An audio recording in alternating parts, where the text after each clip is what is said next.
Thank you, Captain Shea. You're welcome.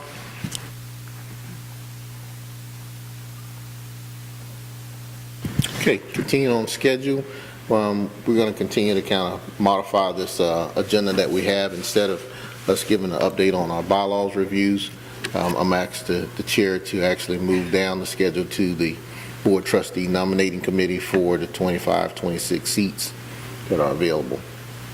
Mr. Chair. Thank you, Mr. Smith. Due to some other folks were trying to get online, we had to shift things around a little bit. So we're going to be moving to item number 4 on the agenda. Excuse me, is the Board of Trustees nominating committee for 25-26. There are 3 seats that are up the end of June. Seat 1, which is the teacher representative seat that Michael Flood currently holds. So that is a nomination from Polk Avenue Elementary this year. So we need Polk Avenue to start working on their teacher rep for that seat, and the name needs to be submitted to us by May 1st. So if you can work on that, I'd much appreciated. Seat 6, which is Trustee Lynn Johnson. She came in and completed the first term of the vacant seat, and then seat 7 is my seat, which ends in June, and that is a board selection nominated seat. So trustees, you need to start thinking about nominations for that seat, and that also needs to be submitted or handled by May 1st. Now, the process of filling that seat and the teacher rep seat through the bylaws is item section B of the trustees. It's Article 4, section B.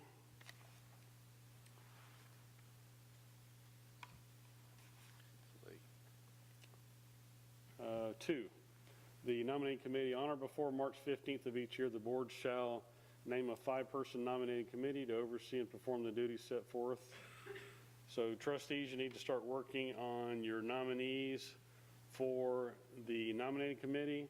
The next board meeting, we will discuss that and secure the nominating committee. I don't want you to throw you on the hot seat right now to do that. We are planning on having a March meeting to fill in, to be able to take care of all the things that we need to take care of before the end of the school year. So the date is going to be March the 10th for that meeting. We normally don't meet in March, but we're going to have a March 10th meeting. Okay? Any questions, trustees, on seat 1, 6, or 7, or any of the process that I just discussed? Dan, howdy. So each trustee will nominate a person to serve on a committee to appoint somebody for seat 7. Is that accurate? We need a nominating committee for all of the seat nominations. So next meeting, all the board will throw out names. We'll select from those names 5 people to serve on the nominating committee. Okay. And then that nominating committee will serve the rest of the year for those seats. Okay. And then in addition to that, we need to think of nominees for seat 7, that is a board nomination seat. Okay, I'm a little lost. I don't need to worry about number 1 because Okay. that's a school appointed. School? I don't need to worry about number 6 because that's Correct. rolling over. So we're just talking about seat 7. Seat 7. So in seat 7, we as trustees will nominate. So this is the first time we've had to do this since I've been on the board. We did it last time. No, we didn't do it last time. Except we picked, Dr. Johnson was only one. We picked off the SAC committee from the previous time. So this is my first time going through this. So Okay. we have an open seat. So am I to nominate somebody to serve on a committee that will provide us a name for seat 7? That's the understanding? That's all I need to know. Correct. Okay, perfect. Thank you. Any other questions on that process?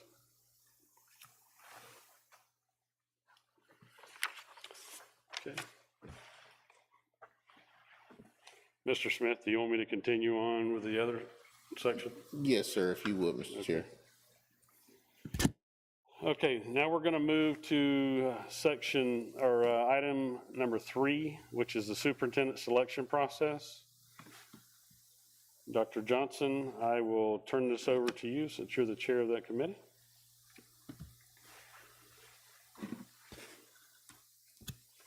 Good afternoon to the board and to everyone here. It's definitely great to see all of the faces today.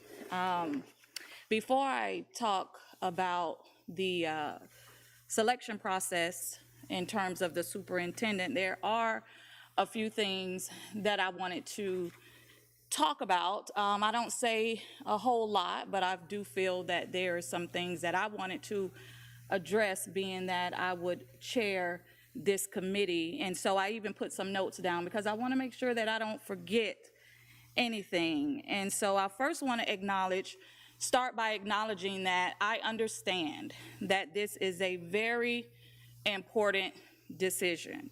And I recognize that there are some very strong opinions in our community, well-warranted opinions, and I totally get that. Definitely about what has transpired in the past. And so I do understand that many of you have chosen someone in your mind who you think should be a part or be this person to sit in this role, and that is something that is understood. Some of us want people who we respect, who we feel would be a good fit, even people that might be well known. But I have to caution everyone because popularity does not always equate to qualifications. My role as the chair of this committee is to choose the person who is most qualified based on their experience, their leadership ability, and the alignment with what this system needs. Now, I'm going to address the elephant in the room. We all know that there is this trust issue that has been talked about so much and so often.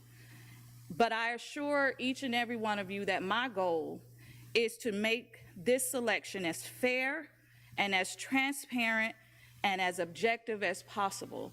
Some of you have already reached out to me, and some of you have concerns, and one of those concerns was, we don't need an internal committee.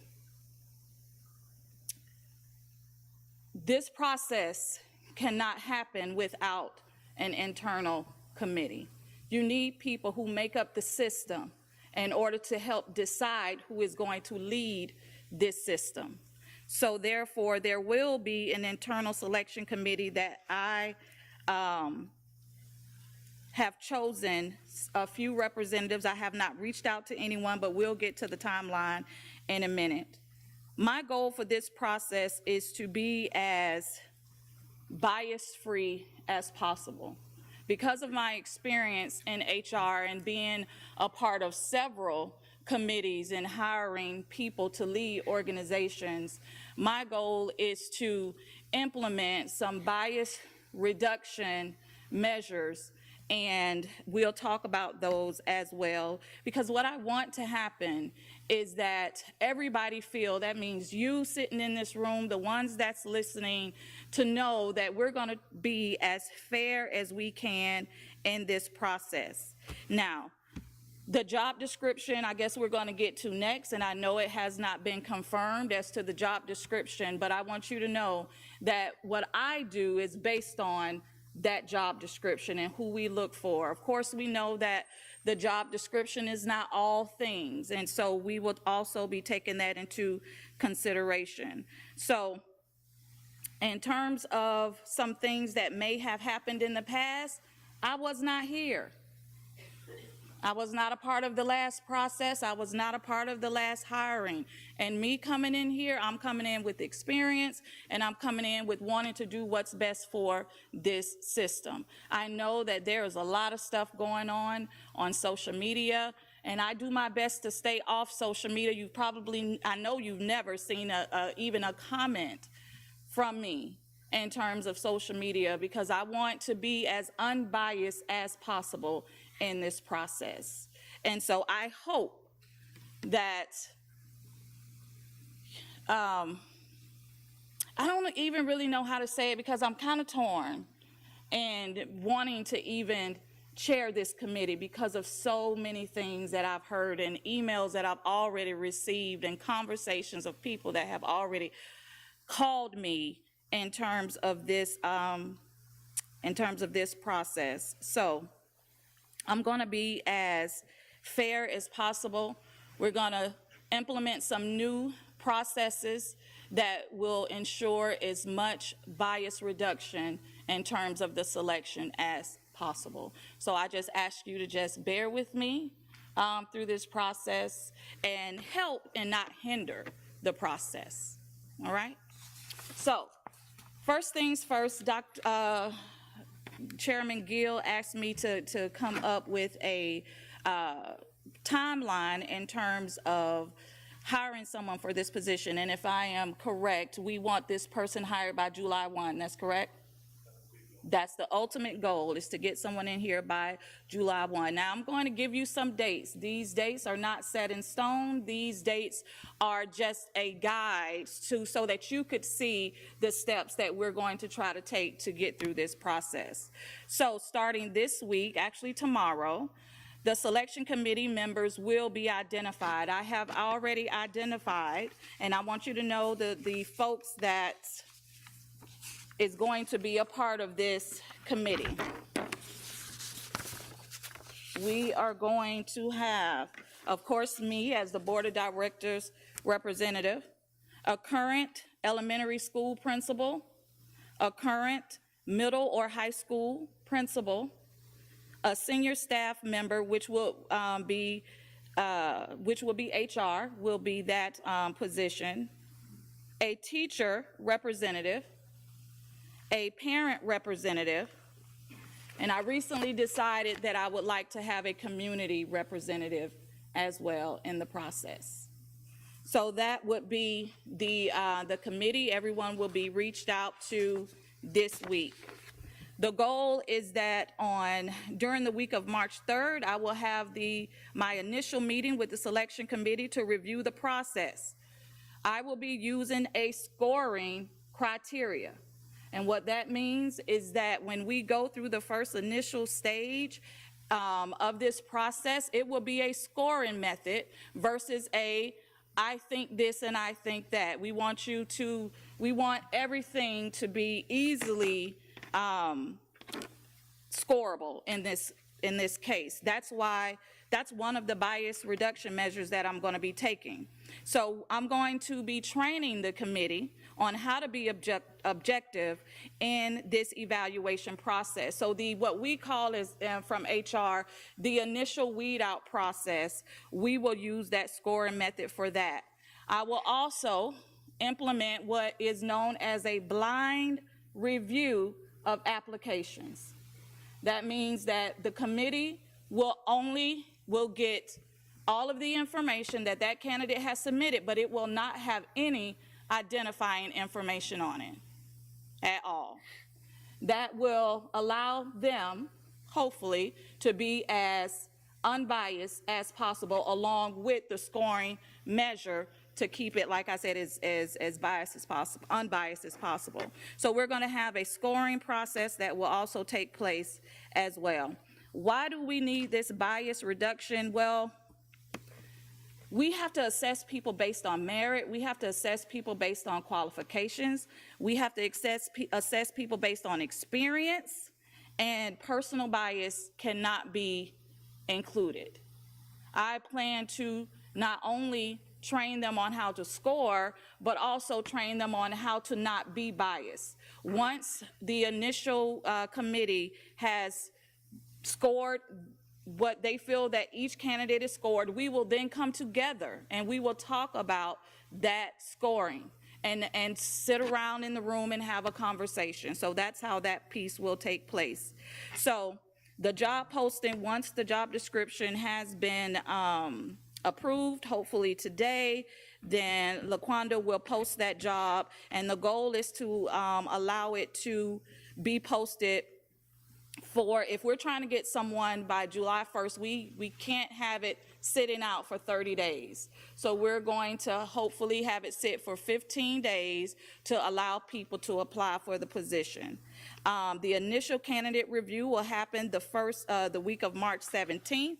I will have a meeting with the committee by the end of the month to get down to the top 10 candidates.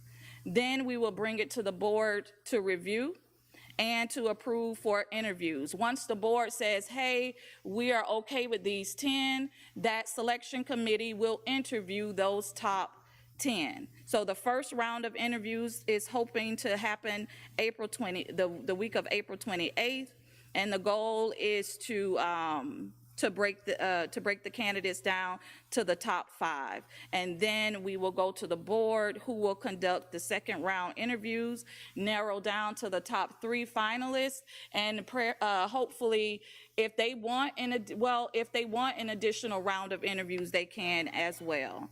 The goal is to have the final decision by May 19th, because I do understand that's the end. I mean, we need to do this as soon as possible. So that's the goal, and hopefully the offering could happen before the end of the school year. This is, again, a draft. Everything is based on if we agree on this job description this afternoon so that we can move forward. I hope that you trust that I can lead this process in a way that can get us the best person that will truly lead this system.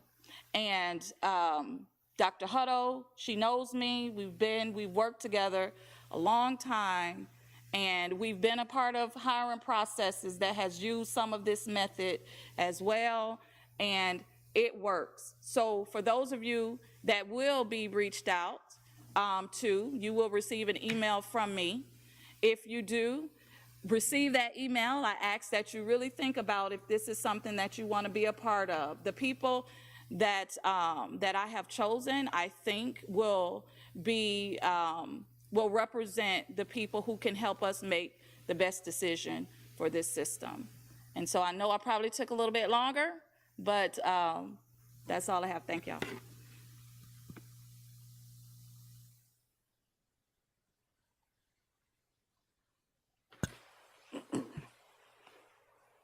Okay. One thing Sean brought up was that committee needs to operate under sunshine. So that's going to be public meetings. Yes, no problem.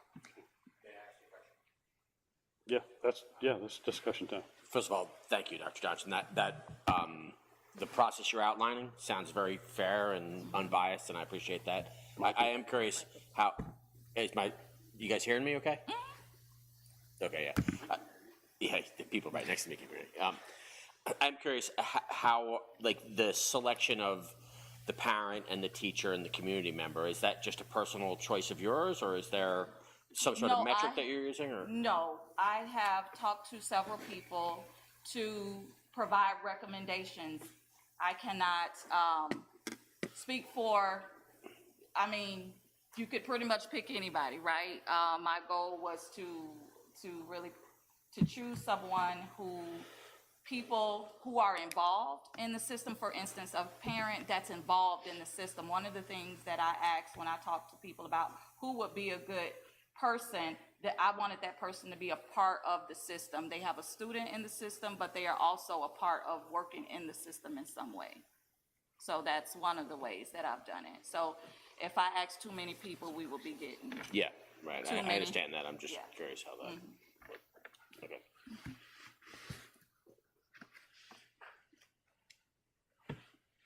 I have a couple of things. Thank you as well. A couple of things. One, I'm concerned about 15 days posting. I understand the timeline, but also, I don't want us to miss on someone who may. The reason why we chose, the reason why I think 15 days is good, because for one, this position has, people already know that this position was open, right? So anybody that even thought about applying for this position has already thought about it. And now it's just for them to submit their information, it's pretty much. Now, if we get to 15 days and we don't feel like we have a good pool, then we could keep it open longer. But in 15 days, if we have 30, 40 people that apply for this position, there is no need to keep it open longer than that.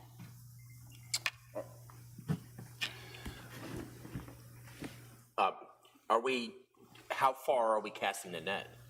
Do you know what I mean? Is this, I mean, you're saying that people that know that it's been open, but like someone in Atlanta doesn't. Do you know what I mean? I'm just wondering, are we looking for people outside this community as well? Isn't that what we talked about at the last meeting? Yeah. When we say it's going to be posted, what exactly? I'm sorry, I'm just for my own education as well. Where is it posted, and how does that work? Is it just where is it posted? It's LaQuanda. Do you want to speak to where the position will be posted? It's online, right?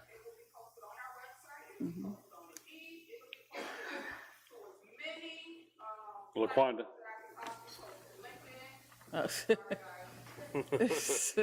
Good. Yeah, LinkedIn will hit a lot. That's a good one. Oh yeah, yeah. Yeah. All right. So if you're posting on LinkedIn, then in theory, someone in Atlanta could find it. Yeah. It'll be posted on our website. It'll be posted on Indeed, LinkedIn, Education Today. Anywhere that I can get it posted, it will be posted. Because we do want to get as many people, qualified applicants as possible, and we want people to be aware that it's out there. Yeah. And another reason too why I wanted 15 days, and of course if we can keep it open longer, the goal is to hire someone by the end of this school term. The longer you keep it open, the longer it's going to take to fill the position, because there are several steps that we have to go through before you even get to the selection process. So, and you have to give people time. And you got to schedule interviews. There's so much that has to go into it. Sean, are you able to hear what we're talking about? Anything you want to talk about from the legal aspect? Yes, sir. Good afternoon, everybody. Yeah, the main thing that I had was the issue in regards to just making, if you have a committee that's going to be making decisions that's been delegated authority on behalf of the board, that's the Sunshine Law Committee. So just to make sure that all that stuff is transparent, that your meetings are noticed, that you have meeting minutes and that they're taken, and then posted before the next meeting.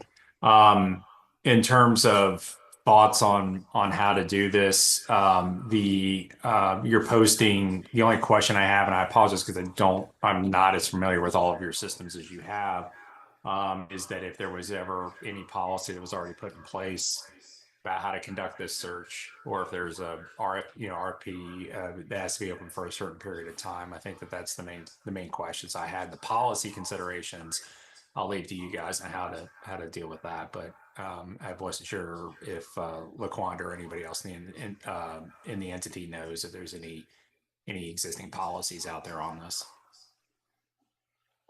LaQuanda's coming forward now. Okay. I'm sorry to make her walk back and forth. You're fine, Sean. How are you? We do currently we have a policy where all positions have to be posted for a minimum of 5 days, and that is in our employee handbook. Okay, great. I will know that for next time. Thank you. Thanks, Sean. Okay, that's one. That's one. The next one is, and I don't know how everybody else feels about this, but I wasn't here for the last election either. And I've talked to a lot of people in the last couple of weeks, and I think, I don't know how to say this other than, I think the board wants to be more, I don't know, I feel in the dark right now because I don't understand who the committee members are. You will. I will, like in the next 30 minutes? No, Okay, but I'll let you all know. okay. Well, I may Because have, I haven't asked them yet. okay. So the goal is to, so he talked about, he doesn't know who the committee members are. That's because I haven't asked the committee members yet. I didn't want to release the names until everyone has agreed to be on the committee. Okay. I don't know about anybody else. I'd like to have some input on just to submit some names. And maybe I missed the boat on that. Did I miss the boat? Maybe I did.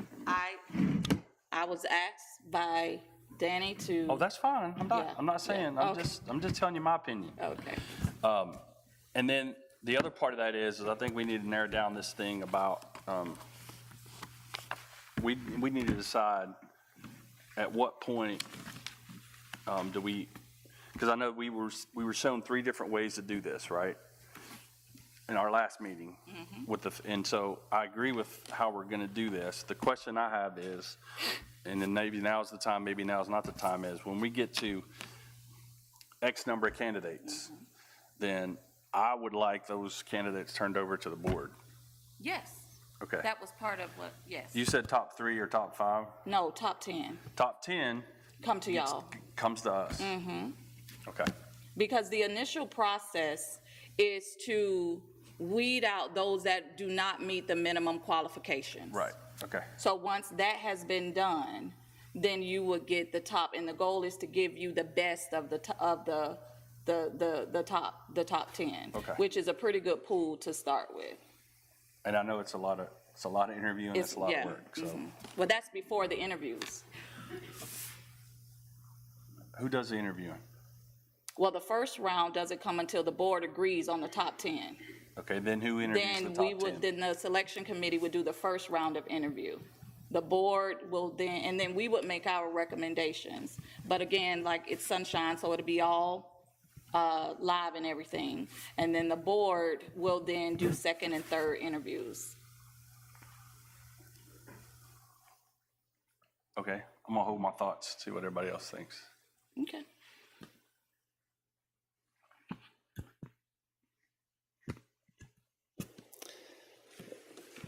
I don't know, I'll go next. So I'm looking at the kind of the 3 options that we had, and I apologize since I was out sick last meeting. So it sounds like we are doing the middle one that's kind of external facilitated board directed, and that we're picking through Dr. Johnson, the representatives to kind of facilitate the search. And then it'll get to the board, which I'm comfortable with when we get down to the 10 and going to the board and then moving forward and then having the first interviews to get to the 5, which then would come to the board. And we would look at maybe the top 3 out of those. I think, I'm not sure, last time, did we do something similar or did we have a firm that did that for us? From my understanding, it was a firm that started the process. And from what I heard from several people is that there was not a lot of board involvement in the process. And I do want to speak to something that, that Andy mentioned. The reason why I chose the committee, and I understand you may want to throw names in the hat. The reason why I did it was because there is concerns that people on the board will want people on the committee who they want to be on the committee to help sway the process. Okay. So that was why I chose the committee. Okay, and I have the exact opposite concern. We have one board member picking the committee, and the rest of the board has no say-so. So I would support what Andy said. I would prefer to have a representative on the committee for each board member, necessarily if they chose to have one, versus having one board member pick the committee. So one vote cannot sway the entire committee.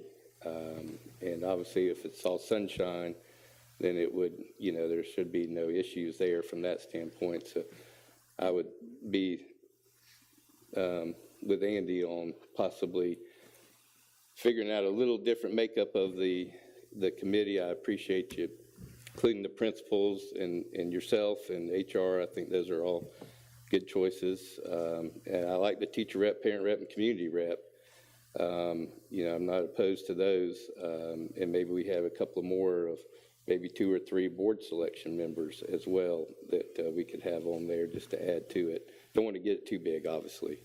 But anyway, that's my thoughts. And I appreciate Dr. Johnson's comment, because I was concerned about the 15 days as well and missing something, but you had a good point. If we have 30 or 40 applicants in that time, those seats, and expanding that or extending that, but if we don't, then we can always extend it.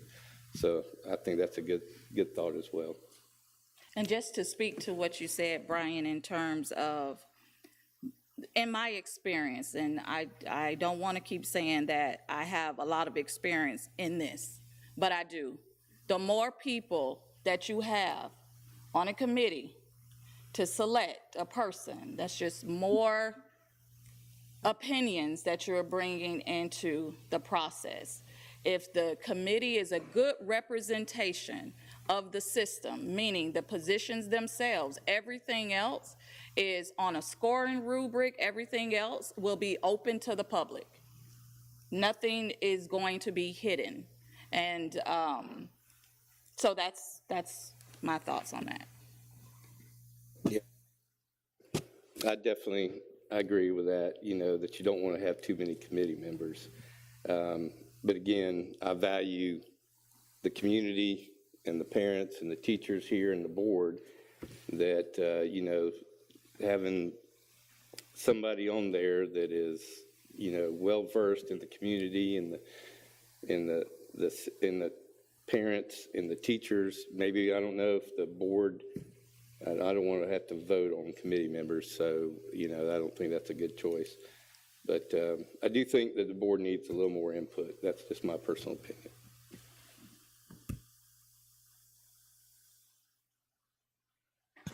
What's your perfect number for committee members? What are you thinking?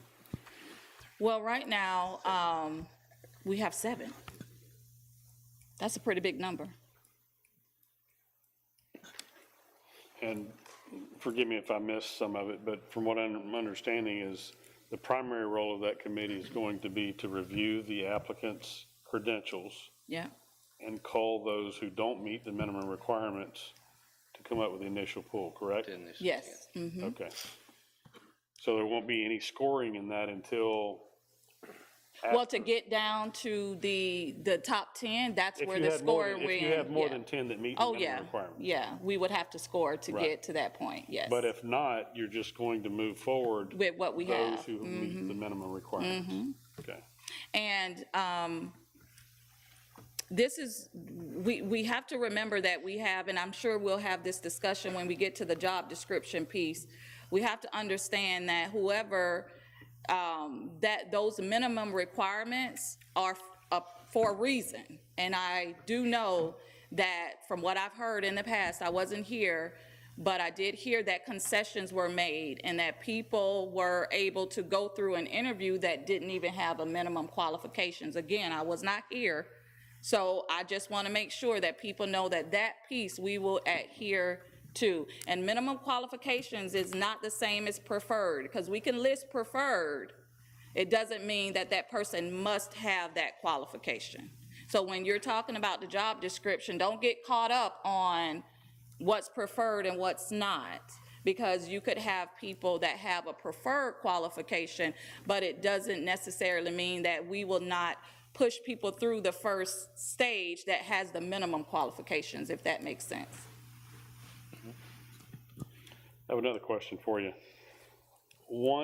Is it possible, once you get to the top 5 or top 3? Once y'all get to the top 5, Exactly. yes. I'm sorry, I'm not trying to put words in your mouth. Once the board gets it to the top 5 or top 3, excuse me, is there any possibility of doing individual interviews with the board members with each candidate Oh, yes, that's the whole purpose. Okay. Yes. That's a one-on-one session, correct? Those are individual interviews that you, the board, will have with the candidates. And I put in the timeline just a second round of interviews because you could very well know who you want to pick after you do 5 interviews, right? But that second round will just give it a little more, hey, at least we thought through it a little bit more. We, took them through another round of interviews, and now we can make a decision based on that. We did that in the past, and I felt like that was a very beneficial Yes. interview process because the candidates were more at ease and were able to share more with you Yes. than in the public setting. So I was Yes. hoping that would be a part of that. However you want to do your rounds of interviews is up to the board. However we want to do it is up to the board.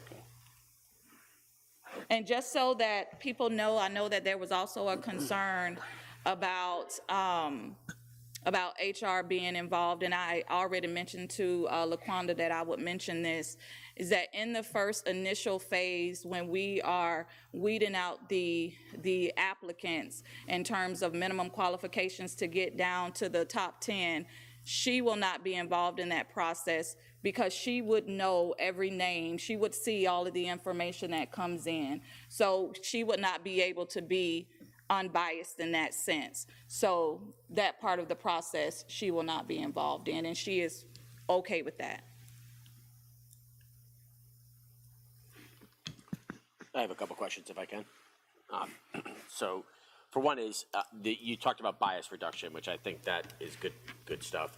That mostly applies to the committee in the Yes. first round. There's really, are there any? Even the interview process too. We'll have some. Yes. Good. So there is bias reduction that kind of, Yes. you have stuff that can carry through the whole Yes. process. Okay, That's the whole point. I like that. And also then I just have a question in terms of my role on the board, because I'm, as a non-voting member and the teacher rep, I'm not always, am I part of the process in the board later with the interview? Okay, good, because I feel like I should be, but I just wanted to clarify that.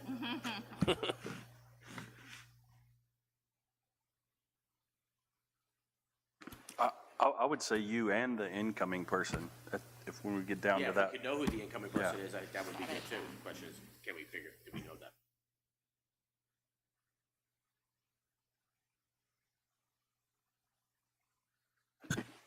Anything else, trustees? I'm good with the description as Dr. Johnson has presented. I've known her since 2010, and we went through, as she said, this process at Warner when our CAO was brought in, and this is similar to that process. And I especially like during, I think you called it the weeding out phase, the blind evaluation of credentials. I really like that part. And just as a board member, I fully trust my colleague to be impartial with who she chooses to go on to the committee. And I would like, just as a discussion item, once you iron out all the details that's presented to the board on this, I would like to look at that, putting it in as a possible policy for future hiring processes in that, so that we have something in place. And what better than an HR person to do that? Yeah, so. Raphael, anything from you? No, I agree with the comments. Dr. Johnson, I think, is a professional in this area, so no, I trust my colleague as well.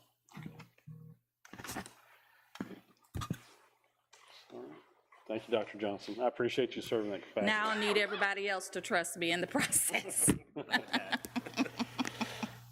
I know when I asked you to chair that you were hesitant. And, but with your experience, I really thought you were the best candidate for that. So I am appreciative that you're doing that. And I believe in the system. I have a daughter that teaches in the system, and I have 2 grandkids that is in the system. So I believe in the system. You want the best. Yes. Perfect. Okay, so I'm trying to get on your side here, right? I'm trying to get on the same train. So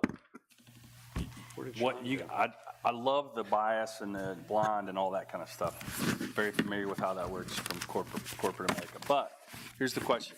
So you guys are gonna bring us, what you're gonna do is you're gonna look at the checklist of here's the requirements, here's a whatever.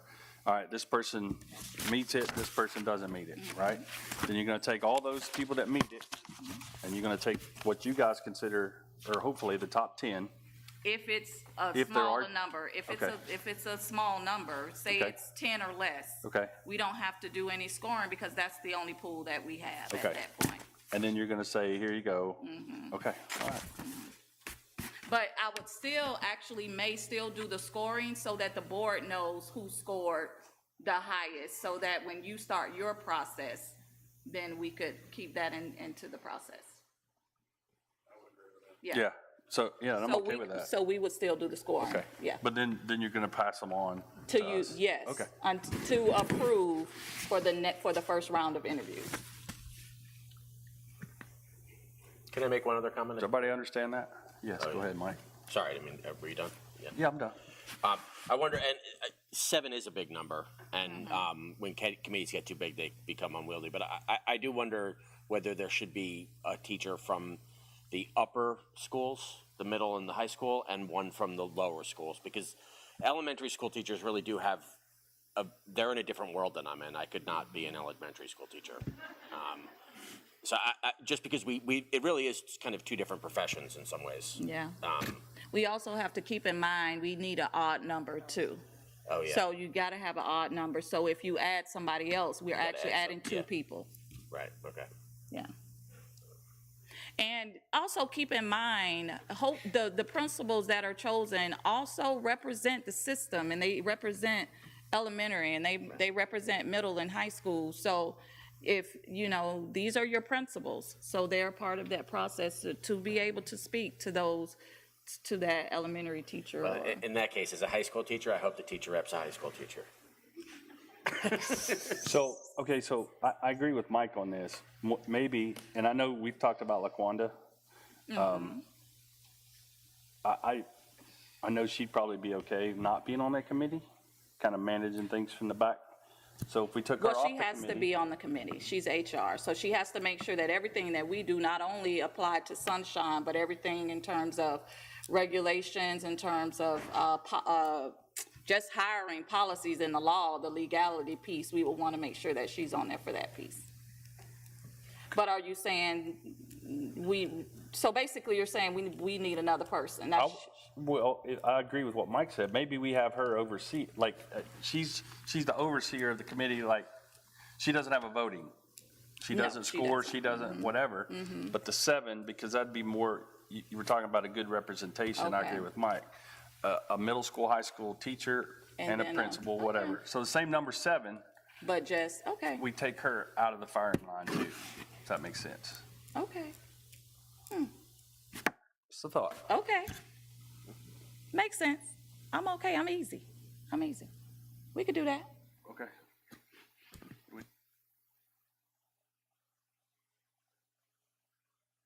I'm okay with that. I like that. Do you want to, anything else on the selection process, trustees? Dr. Johnson, you want to go over the job description? In terms of the job description, Or any discussion there that, the only thing that I think, did LaQuanda leave? Yes, so, there was minimum changes from the job description that was sent in, I guess, last November. There was a few changes to it. I would just say that I think I kind of mentioned what I think people would probably have some issue with, which is the preferred, I believe it was superintendent certification, I think it was.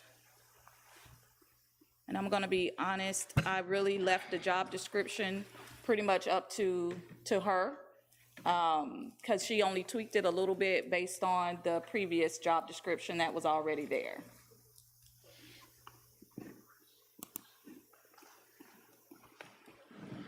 when I reviewed the job description, I wanted to make sure, because I know that there's been a lot of conversation, superintendent, CEO, and all this type of conversation that took place at the last meeting.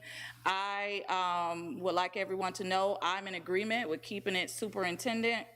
That's just what I would agree to. I'm okay with that. I actually did research for, and looked at other charter schools to see what they had, and there is no precedent of superintendent versus CEO versus chief academic officer. There's a different slew of names and titles. What I wanted to see in the job description was there in terms of that operational piece, that although you want someone who has an education background, that is a definite, that is a must, but you also want someone who also understands that this is a business. And so that piece, I believe, is a part of the job description as well when we talk about the operational piece of their role, staff relations. That I really didn't have any. I figured that you all will have questions. Maybe or maybe not.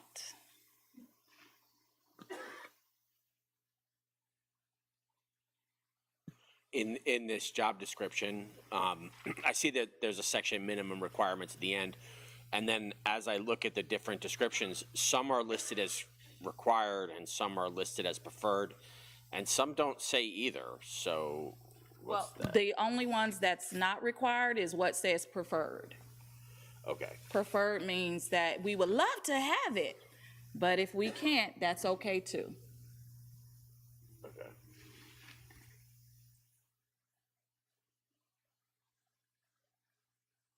I'll kind of start off. Obviously, I am also supportive of a superintendent position and not a CEO position. I missed the last meeting, so I wanted to go on record as stating that. We do definitely need a strong educational background for our leader.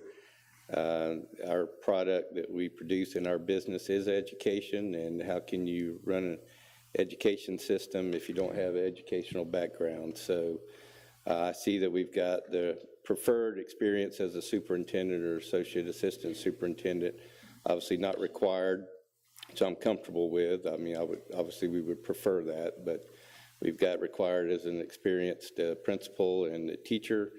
I think all historically the past superintendents have come through that system as teacher, principal, and leader in a leadership position. So I think that, as we get through it, there was a little confusion as the job description and the job application or advertisement. So this is just advertising the job. This is not everything that would be required.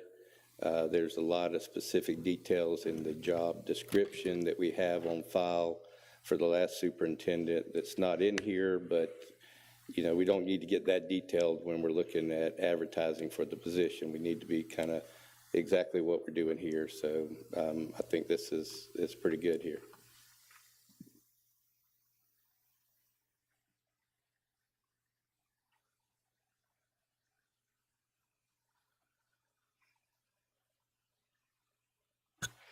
Okay, trustees, anything else on the job description?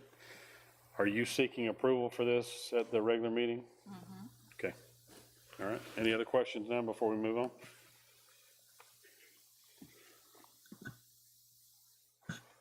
All right. Hearing none, we'll move on to the next item. Ricky, am I still okay? Yes, sir, I'll Mr. Chair. take care of the last, Now I think we can go back to, well, I want to go back to my last section here and then. yes, sir. Okay. All right, and now we're going to be moving to agenda item number 2. After that, we'll be back on track with the order of agenda. Item number 2 is the Lakeville Charter School updated bylaw review, and I'll turn it over to Tanya, the chair of that committee, and we also have Sean Arnold. Off and on again. There he is, online with us. So, our attorney. Tanya, the floor is yours. Well, I reviewed and talked with Sean over the last draft for the bylaws. I mean, I'm okay with the draft that, the last draft he came up with. I don't know if all the board members have had a chance to, discuss the final draft. I'll call it the final draft before we, vote on it. Just a couple questions I had, and, again, I talked with Sean about it, maybe more of a policy discussion than it is, a bylaw discussion. I say the issue I had was basically, we talked about the hiring of the CFO, and that was mentioned in the bylaws, not necessarily, the firing, if we would leave that strictly up to the superintendent or, the CEO, whatever we're gonna have. And I think that's important to address. And, it may be more appropriate to address it in a policy versus putting it in the bylaws, because I do understand that the bylaws is kind of a skeleton and a roadmap, and you want to keep that as solid as possible and not have to review that on a regular basis. You want your bylaws to be kind of, concrete. So I'll let Sean take over, if he has anything to say. Sean, you want to catch us up on the draft process and anything that needs to be pointed out in your steps of rewriting this or amending it to bring us up to date? Sure. If I share my screen, is everybody gonna be able to see it? Or Yes. should I just talk about what changes are? Limited can see. I would just talk about it. Can we get more volume? Okay. Okay.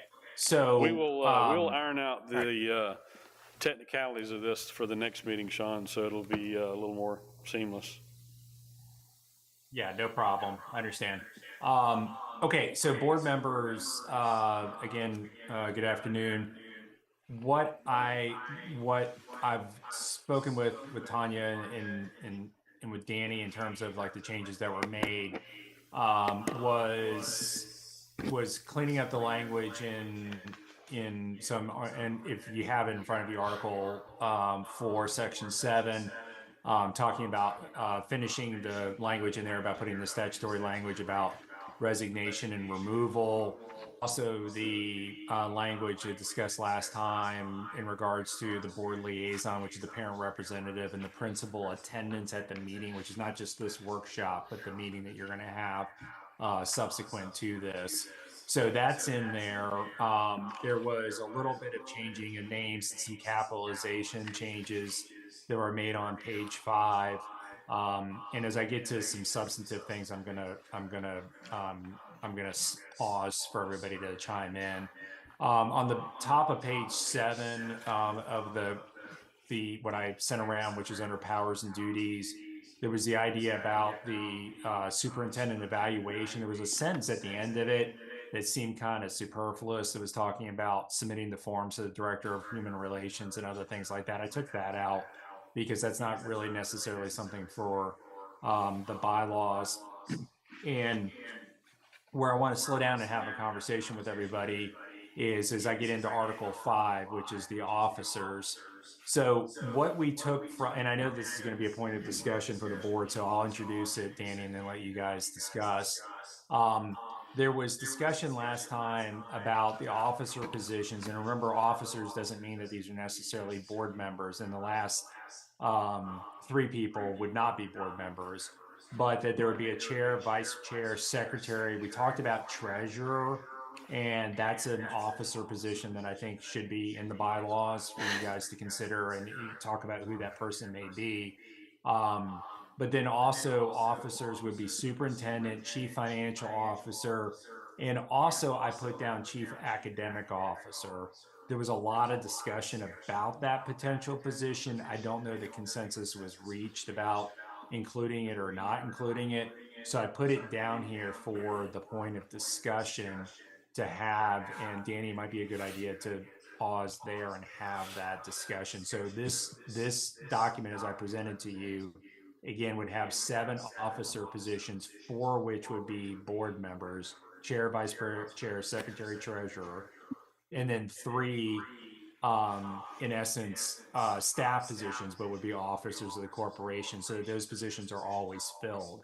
Superintendent, CFO, CAO. Yeah, in the discussion during the board meeting, Sean, the consensus I got from that was there would not be a CAO. There would not be a chief academic officer. So I don't want to speak for the whole board, but from what I understood, that is something that's not going to be in the bylaws, correct? Yeah, I would agree.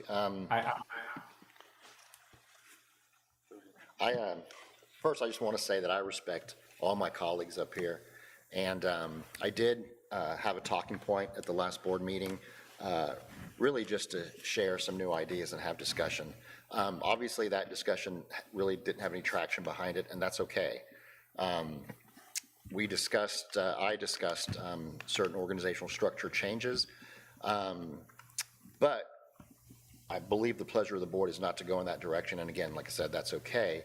So this chief academic officer looks very similar to what I had discussed, but since the pleasure of the board, I believe, is not to go in that direction, I'm not sure why it's here, other than, Sean mentioned that it's just kind of, just in case the direction may go that way, but I would agree to strike that from the that's bylaws fine. and move forward. Yep. So Right, that the if board, that's go ahead, I'm sorry, Sean, go ahead. I was gonna say, so the board I was gonna say, if that's understands the pleasure. what we're talking, sorry about that. Go ahead. The chair, vice chair, secretary, and treasurer are actually board positions, but they're also, what you're referring to is the actual corporation. Yes, sir. So the chair, vice chair, secretary, treasurer is the officers of the board, also the officers of the corporation. So that's where the confusion might fall in there. And then the superintendent and CFO would be officers of the corporation, but not be board members, correct? Yes, sir. Okay.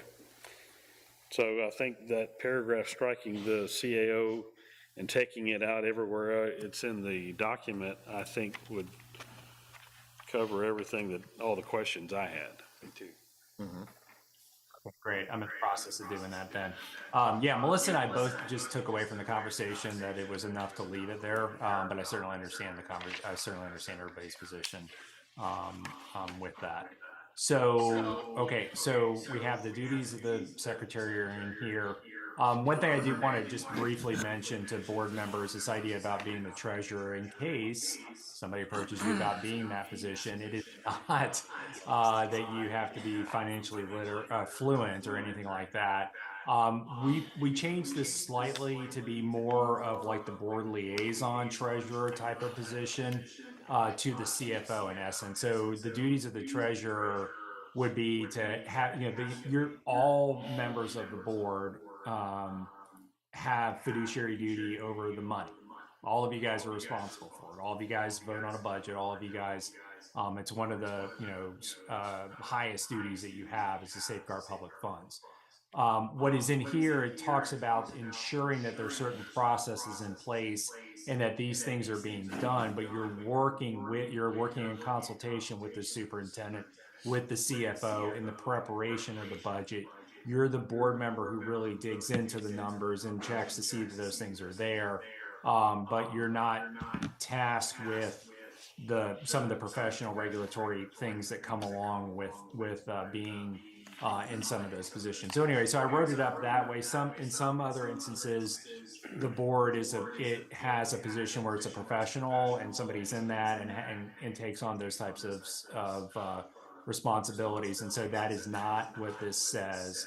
And so that's the description that we went for treasurer. So I wanted you to know that. Other than that,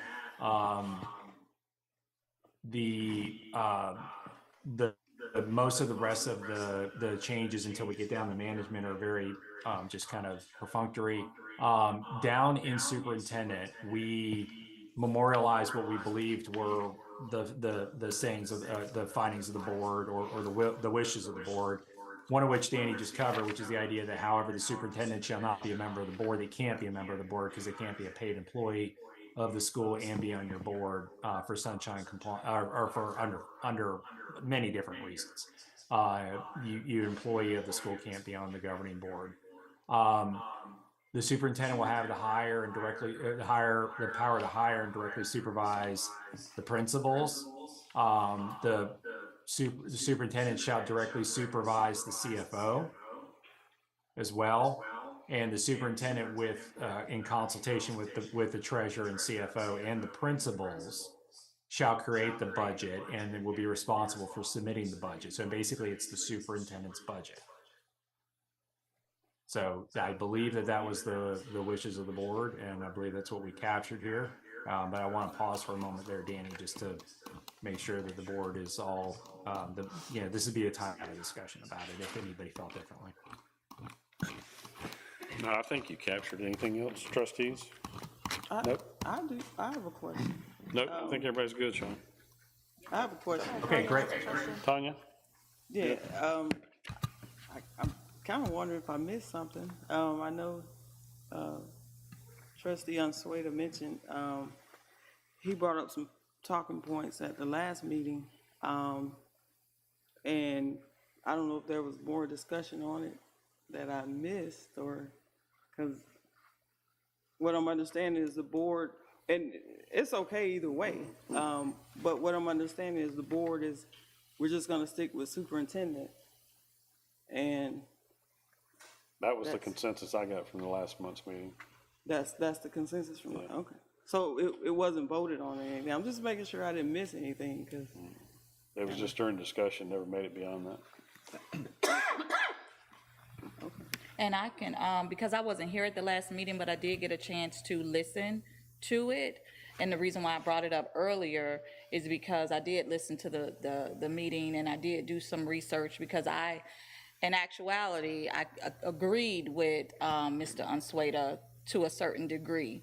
And while I do feel like either option is okay, I think the reason why I said, so that everybody can understand why I even brought it up, is that being there's so much going on right now in terms of everything, hiring a new superintendent and all of that, that I believe that it could be revisited, because it could be something that could happen in the future, right? Maybe not right now, because we have a million things going on, but I do feel that what Mr. Unsueda said does have validity to it, but maybe just not right now. That's why I mentioned it earlier. Yep. And even with that, it wouldn't have to be a bylaws item. It could be a staffing situation. So that's not necessarily a bylaw item per se. Because you could have a superintendent that oversees the entire system, but also choose to have a chief academic officer who oversees the academic piece. That is a possibility as well. That would be the discretion of the superintendent. Yes, it would be if they choose to do that. I've seen it that way too in my research, Yep. so. Okay, Sean, back to you. Okay, that was all that I had in terms of substantive things to discuss. With it, again, the rest of the changes were primarily cleaning up the language and making a couple of changes for consistency between the documents. But that's all that I had to present. Thank you. Perfect, thank you. I've got a quick question, if you don't mind. So are we seeking approval for the bylaws? Can we seek approval based on the removal of the terms chief academic officer, or do we have to wait till those revisions are made and then approve the bylaws? My suggestion to the trustees would be to approve it subject to final review and edits by legal counsel. And then what we can do is we can put the final form on next meeting, and you guys can ratify it at that point. Okay, thank you. And then if for some reason I miss a comma or whatever, feel free to point it out, and we can get it, we can make sure that we get it clean.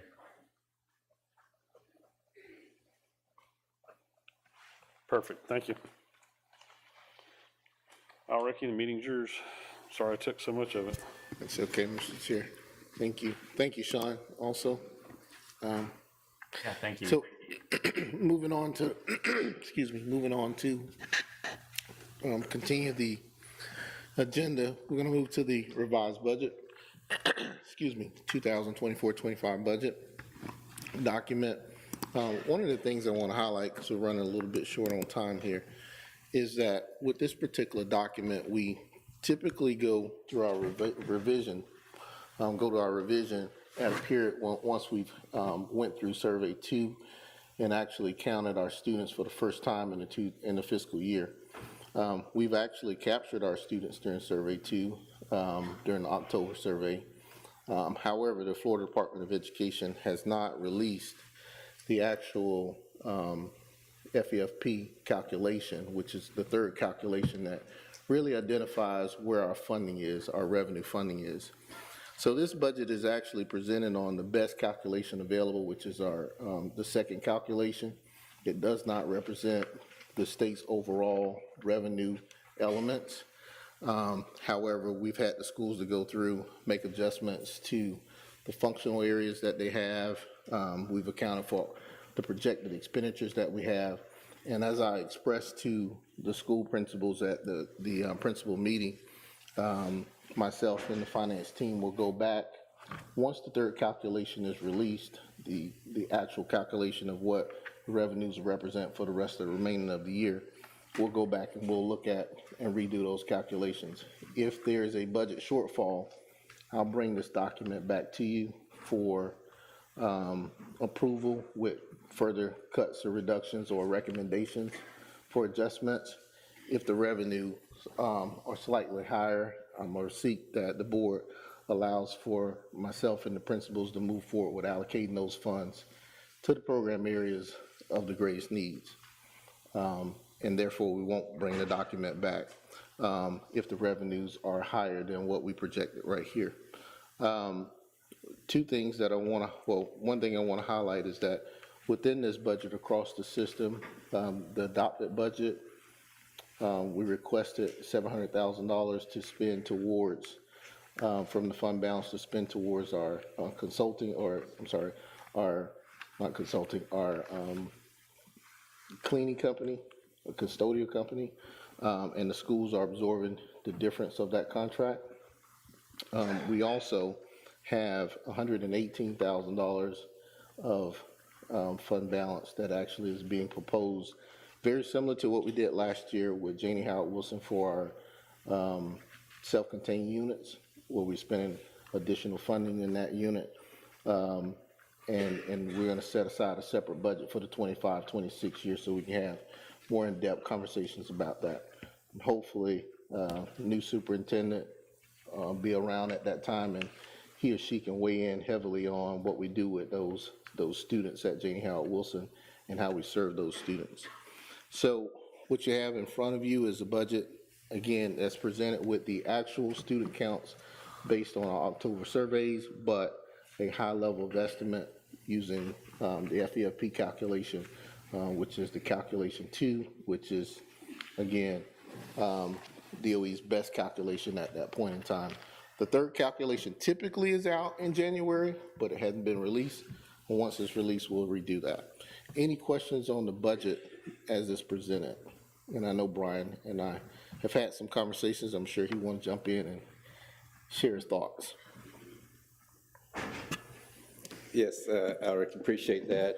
I know I pointed out a couple of typos on the page 2. Fiscal year 25 should be fiscal year 24, and then the bottom bullet point on page 2 doesn't read correctly. It's got an extra word in it. But I did have a few questions here, 4 or 5, to go over on the budget. On page 5, there is a school taxable value. It goes from 69 million or billion maybe, if that's correct, in the adopted budget, and the revised budget is 75, which is a difference of 6. Where did that number come from? So our adopted budget is actually developed from what we call the first calculation from the conference report, and that's strictly coming from the legislature. Those numbers on the taxable, actually 17 through 19 are all numbers that's actually pulled directly from the conference report. We don't calculate those at all. Those come directly from the legislature. Okay. So the revised document is basically the difference between count 1 and count 2, as the way that the information is presented from Department of Education. All right. And then on the capital, in the original budget, you know, when we talked, I brought up that we're going to have an operating deficit and that we were going to have to cover that out of reserves or, you know, transfers in between the company. But it states that we might look for a loan in that. And so I just wanted to clarify that we are not looking for a loan. It won't be a loan. Cover that $2.7 million deficit. No, sir. I know it's about 2 million, so it's not that much. It's a large number, but it's not that much larger. It's Right. still a deficit. It won't be a loan from a financial institution, but as we kind of talked about with this particular project, once we settle that campus, all of what Bach North has borrowed from the system would be established in the amortization schedule, and that we would have the board to approve that those payments be made back to the system from the schools over a period of time that is actually tolerable for the schools. I think there was a bill a year or two ago that was released that gave us 5 years to do it. We'll see if we can get permission to extend it a little bit further, because the amount will be north to $2.5 million that'll be borrowed from the system to finish out the campus. Okay. And in reviewing each individual school's budgets, there was an expense line item for Bach North that was, let me just get to it, it's page 13, that says there was funds set aside for unseen repairs and maintenance, and it's a brand-new building. So what maintenance issues are we expecting on a brand-new building? And are we doing that for all the schools, and that's just not included in their expenditures?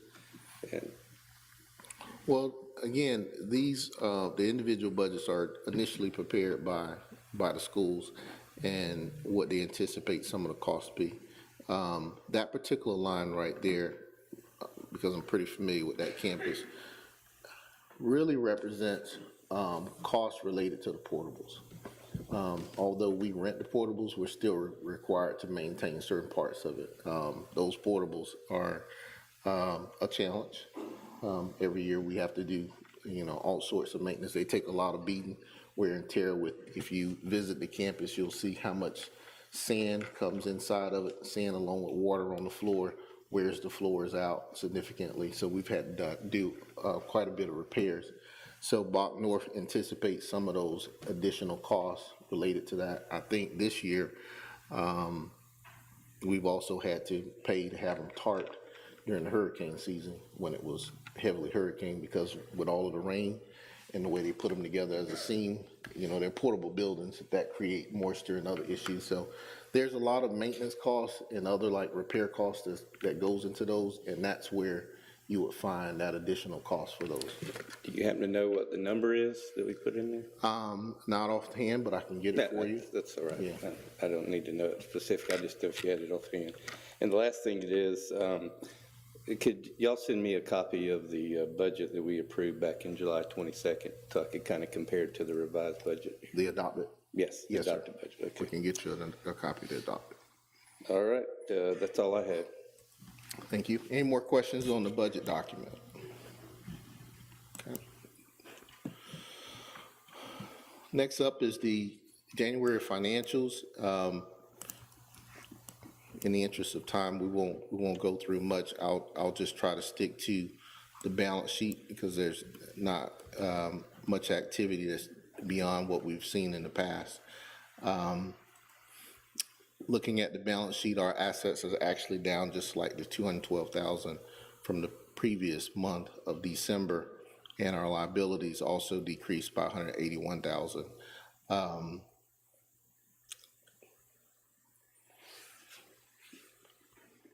That balance sheet is on page 3. Our excess revenues for through this period is for general fund is 4.8 million. Is there any questions on the balance sheet or activities that you guys have reviewed over the last week that you'd like to discuss?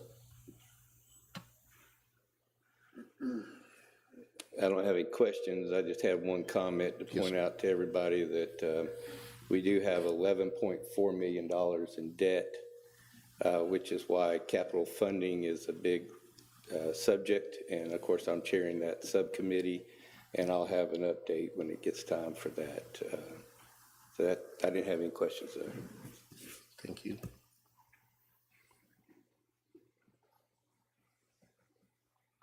Okay. If there's no further questions on the financials, any questions on personnel, the personnel report? Okay. All right, superintendent's update. Right now, the only thing that I want to highlight is as we move through the year and come to closing the year, we're working with the schools to look at not only the current programs that's operated, but summer programs that may be necessary for us to kind of bridge the gap between the 2 years. Making sure that the schools actually have what they need for summer programs, as well as any other additional activities they need to kind of get to the final push for our Progress Monitoring 3, which is our state assessment. A couple key items that the board should kind of keep in its forefront, and we'll talk about them a little bit more as we get closer to the end, is how do we continue to deal with our cleaning services? Do we want to continue the cleaning services that we have, where we have a centralized cleaning service, one contract? Every year the contracts get a little bit more pricier. We've had a lot of conversation back in the fall with, changing companies. We are actually going to put out an RFP for the cleaning contract for the 25-26 year in a couple weeks for that. So we'll hopefully get some good bids and quotes on that. But the board should, I would like for the board to give some input in terms of how they want to fund that. The schools cannot absorb the $1 million cost, and it's roughly $1 million, a little bit more when you add in supplies directly from the operations. We haven't been seeing the revenue increase from the legislature from year to year that will support that kind of operational cost at one hit. So we kind of need to think about how we want to fund that over the next couple of years. I know Brian mentioned, possibly using fund balance for special projects at one point in time, and that may be something that we continue, but at what level? I believe the $700,000 right now is roughly about 65% of what the cost is when we look at overall cost of it. So I'll be bringing you some better numbers in terms of what we anticipate the cost is and how much the schools actually can absorb on that. Second item is our ESE services. We contract out quite a bit of services for our special education students, and I think all of you have been briefed by Ms. Barrow in terms of the types of services that we've been providing to our students. What I've noticed is that those services have, the cost of those services have almost doubled in the last couple of years. We used to spend about $300,000 in those services, some absorbed through the schools as well as through general fund, as well as through our IDA program. We're roughly at about $450,000 projected for the year, so it's up significantly. That's also another area that's beginning to eat into the normal operations of the schools. So the board, I want the board to be aware of that cost as we start to think about how we fund that moving forward. And then last but not least, and this is something obviously for the next superintendent, hopefully we'll have somebody that gives us an opinion if we select one in time before the budget is presented, how we handle our social workers in the past. While we were under COVID, we had placed social workers at all of our locations, something that was relatively good for the system, but pretty rich in terms of services when you consider what other school systems do. We have to consider that as well, because the schools have expressed their inability to carry those the way we've carried them in the past. This year, they're all covered through funding sources, but that also be another area that I'll be looking at and kind of presenting a case for one way or the other in terms of how we move forward on those services. So those are the things that I've been kind of working with the schools on as we move forward, looking at finishing out the year and starting our budget for the 25-26 year. Moving on to the minutes, the January 21st, 2024 Board of Trustee work session meeting. And then we have our minutes also, not only for the trustee work session, but also for the meeting itself. We'll be requesting those for approval. The next meeting is, the work session is at 4 o'clock. It's actually going to be in March 10th. Oh, that is correct. I'm We sorry. added a March meeting. What time was, what date is that? March 10th. March 10th. Next meeting will be March 10th. Now, we'll just have will that be a special meeting or a regular meeting? We'll just add it as a March meeting. Okay, a March meeting, all right. March 10th, and we'll be looking at 4 o'clock here at the high school, and 5:30 for the actual meeting here in the auditorium. Trustees report, Mr. Chair. I have nothing else to add. Any trustees have a report? Committee chair, anything that you want to report on? No, well. Sorry about that. With the employee compensation, employee appreciation committees, I've been meeting with local teachers, and we've got a lot of healing to do in our system, just things, not just the past couple years, but going back several years. There's a lot of hurt and a lot of teachers, and in some cases administrators, that don't feel fully heard. So I've talked to several already. I'm going to be meeting with some teachers tomorrow just to hear more of the concerns. So next board meeting, I'll have more of a summary of what some of those major concerns are and how we can move forward and address those. Any other trustees have anything to me? Yeah, I got something to say. Okay. For the past few weeks, I actually had the opportunity to meet with a lot of the teachers. I've had teachers come to my house and talk to someone on the phone, put myself out there to come to all the schools. And I actually had the opportunity to go get a teachers meeting last week. And so I made some comments last month, and I want to make sure that you guys hear me. If I made you as a teacher, if I offended you or made you feel a certain way in any way, I apologize. Nothing could be further from the truth. Some of you heard me say I don't care what you think, and that's not what I said at all. And I want you to hear that from me loud and clear. So I'm always available via email. You call me, whatever. And so I do care what you say. I do care how you feel, and I just wanted to throw that out there. So, I think that's it for me.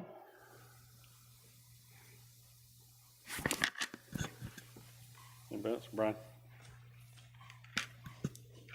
Yes, obviously, with the recent events at the last meeting, I have also met with a lot of staff members and a few principals. I have a few more meetings scheduled this week.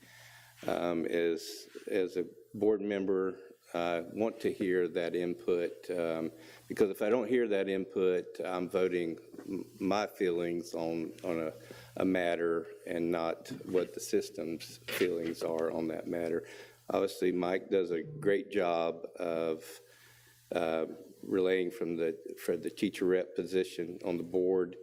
And I also missed the meeting but listened in, and I probably agreed with everything somebody said and disagreed with everything that somebody said. But to everybody that I've met so far in the 16 months that I've been on the board, everybody is passionate about our system and educating our children. They're hard workers. I'm always amazed at the amount of work that everybody does, from the schools to the central office, that I have met with so far. And so I want to thank y'all for all the work y'all do, and appreciate you reaching out to me. I try to make myself as available as possible. Also, because of all that, and we have talked about this before and I brought it up, I'm going to bring it up again. We don't really need to have any discussion, but I'd like to get it on the agenda for next time around, is that we separate the workshop and the board meeting. You have 30 days to fill in the gaps of what you think somebody said and how it does. It gets around, and the next thing you know, we have misinformation out there, including myself, that passed along some misinformation that I just found out recently. So I think that, you know, whether we meet, you know, 2 Mondays consecutively, workshop, and then that, or, you know, or we meet every other week, like similar to the city commission, that we keep that timeline short. And plus, it also gives everybody out there, our staff and the community, an opportunity to reach out to a board member and discuss what they have and concerns they have, so that we can get it into the actual board meeting, and that we're not extending that time in between those to have a lot of misinformation out there. You know, I may get outvoted on that, and you know, that's okay. But I feel strongly that that's a good thing for the system, and that's what I hope everybody is up here doing, and I feel that is. And I, you know, that I have that each board member has the best ideas and wants the best for the system. So. And then I think that's it. I'll save my report for the time for the board meeting for the capital funding committee meeting update. Thank you. Anything else, trustees? Nope. No, Ricky? Thank you. School updates, would any principal like to come forward and present?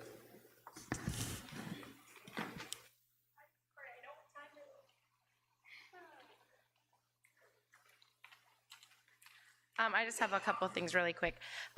First, I just want to thank the staff at Polk Avenue. We're working hard. They're doing a great job. I appreciate the presence of all the Lakeville Charter School staff and teachers that are here today, and the ones that are online. I just want to, we've been third on the list for a new roof for months, and it feels like years. Polk County came to Polk Avenue the other day. Our main building, our new roof is supposed to come on over spring break. So we are so relieved, very thankful. We had a great meeting with Polk County Facilities and with the roofer. So we're just waiting on them to bring by some shingle samples, but hopefully, weather permitting, everyone pray no rain, we will have our roof completed before students return after the spring break. So I just have been giving updates on the roof, so I wanted to make sure that was there. So I appreciate everyone who's kind of helped and inquired about our new roof. It is coming. And then I did include our data on that board report, so if anyone has any questions, feel free to reach out. But I am, again, very proud of the work at Polk Avenue, because we're trending ahead from last year. Thank you. And I just want to say thank you for taking the time to meet with me, and I came away extremely impressed with what's going on there, and so kudos to your teachers. Any other person would like to come up and present? The presentations are actually available, but I'd love to hear from them if they choose to come up and share some additional information with us. Hi, good evening. I just want to give a couple updates that were not on my report but have happened since I turned it in. So the first thing I want to let you know is that Polk County Schools is also giving Janie Howard 8 new air conditioning units that they'll be installing this week. They also have come and painted classrooms. And then furthermore, we just received a $10,400 grant to go ahead and offer some math intervention programs along with the training for that. So we're very excited and thankful for the support of our sponsor district in regards to that. We also want to go ahead and put in that next week, because it was once again after the fact of this report, that we'll be celebrating Dr. Seuss Week and National Breakfast Week. I also want to give my teachers a shout out. As you can see on the report, we went and had some considerable growth. Last month I shared about the FAST, and then this month I have the Reading Plus as well as the iReady on your board report, so let me know if you have any questions. I'm also going to encourage you guys to come out to Janie Howard Wilson. I do want you guys to see the ESE units. I do think that is a big discussion item that we need to go ahead and look at. So if you have any questions, please let me know. Yeah, I did go by, I did spend some time on the ESC units there, and every board member should go do that. It's, so that's eye-opening. So thank you, Kim. Thank you. Okay. Anyone else?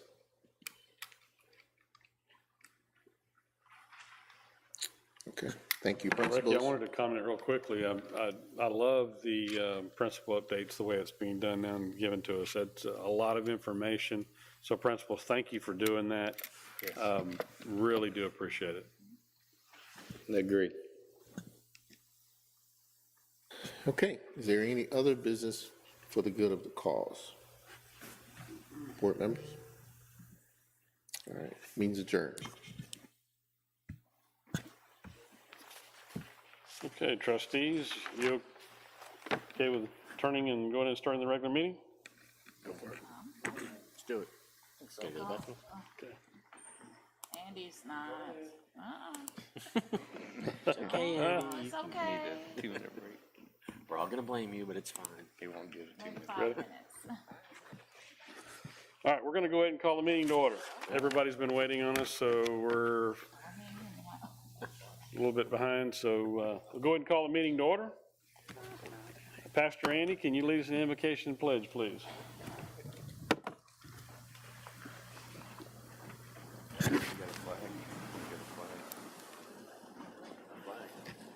No. Where's our flag? There's It's a over little there? flag on top of the TV. Oh, I see it on top of the Little flag TV. on top of the TV. All right. All right, let's pray. Father, we thank you so much for the opportunity to be here. And Lord, thank you for all the support that's here tonight. And God, I just ask that you give us all wisdom and just openness to discuss what we need to discuss and to do what's best for our kids.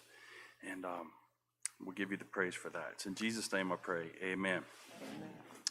I pledge allegiance to the flag of the United States of America and to the republic for which it stands, one nation, under God, indivisible, with liberty and justice for all.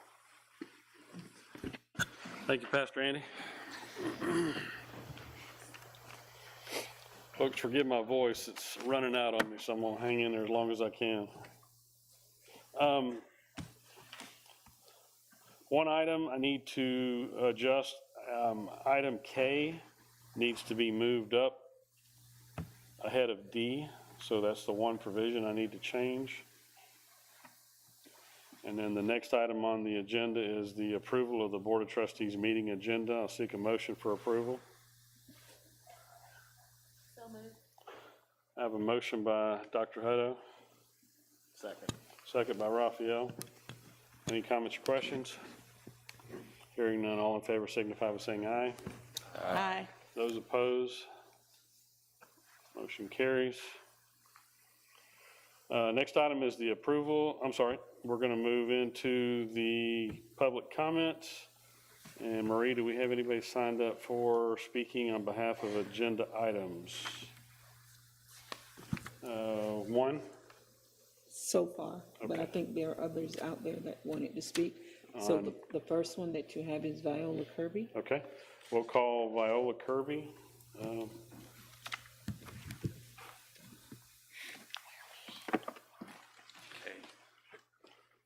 And folks, we have a public comment policy. It's on the website. Each speaker's limited to 3 minutes, and there's a total allocation of 30 minutes in the meeting for public comment. So it'll be a total of 10 folks. Okay. Ms. Kirby, thank you. Hi, my name is Viola Kirby, and I'm standing before you because I have concerns with our bylaws. I'm concerned because I believe that our bylaws have just become text to paper. Because according to our last set of bylaws on Article 7, Section D, the principal's responsibilities, it states that principal's primary responsibility is to attract and retain outstanding teachers and inspire and motivate those teachers to become the best that they can be for the benefit of our students. But we didn't hold everybody accountable for living up to those expectations. I know this because in a sworn statement, a first grade teacher was going through some medical issues and requested to take some time off from teaching.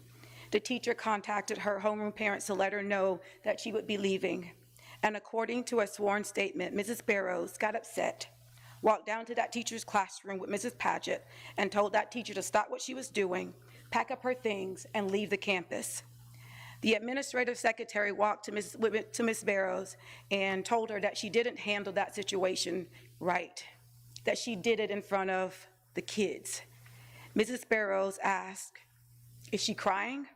The administrative secretary said, "Yes, she's crying." And according to a sworn statement, Mrs. Barrows said, "Good." But principals are supposed to be responsible and inspire and motivate teachers. It was reported in a sworn statement that there were explosive behaviors and situations where Mrs. Barrows would go down and speak to teachers and she would make them cry, and they would cry all day. And someone reported it was because maybe they asked too many questions, or maybe they just didn't agree with her during a staff meeting. In a sworn statement, someone stated that working with her could be fun, but as long as you don't cross her, or maybe don't disagree with her, and how dare you get too much praise. But principals are supposed to be inspiring and motivating to teachers. So hear me when I say that our system needs to stop putting Band-Aids on wounds that need stitches. Someone dropped the ball and did not protect these teachers. And for some of you, it happened on your watch. So let's just say that you didn't know that these things were happening. Let's just say that the sworn statements that are in public record, you didn't know about those. But now that you know, Board of Trustees, what are you going to do about it? Mrs. Barrows currently is working as our ESE director, and in this role, it is possible that she may cross paths with teachers that had the courage to step forward and make those statements in public records. And according to a recent email by our acting superintendent, Ricky Smith, Mrs. Barrows was assigned additional duties, participating in principal observations and walkthroughs. How is it fair for the principal that is currently at Hillcrest Elementary? How is that fair for the principals that signed to have her removed from her duties? How is it possible for a leader that's suing our system to still have a job in this system?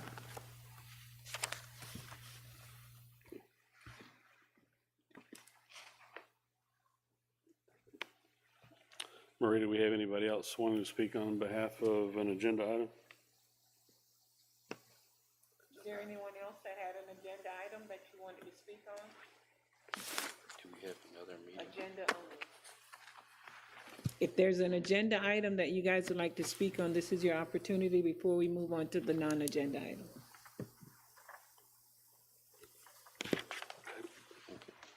All right.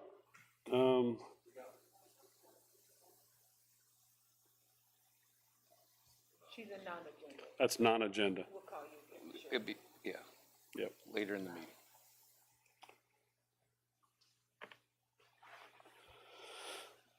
Okay, moving on. The next item on the agenda is the approval of the Board of Trustees work session minutes. I'll seek a motion for approval. I have a motion for approval by Lori, Second. second by Lynn. Any comments or questions? Hearing none, all in favor signify by saying aye. Aye. Those opposed? Motion carries. Next item is the approval of the Board of Trustees meeting minutes as presented during the work session. I'll seek a motion for approval. So moved. I have a motion by Andy.